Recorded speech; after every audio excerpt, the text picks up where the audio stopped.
Hey everybody, this is a real quick video in case you have Jabra Elite 8 wireless Bluetooth earbuds and you need to do a hard reset to the factory default settings on them. Now you're going to want to do this for one of two reasons.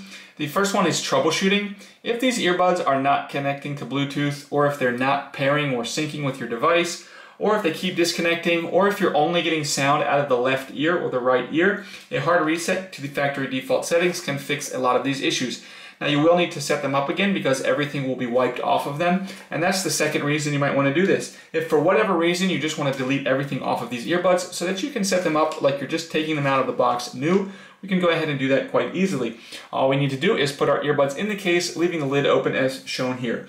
Once we've done that, we're just going to come and press and hold the touch buttons on the back of the earbuds simultaneously, left and right earbuds simultaneously for 10 seconds until this indicator light on the inside of the case starts to flash in pink.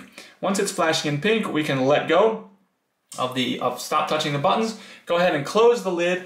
Leave the lid closed for 5 seconds, and then we can go ahead, they'll be fully reset, at which point we can take them out and set them up again. So we will need to delete the old pairing off of whatever Bluetooth device and repair them as a new device to our phone or whatever.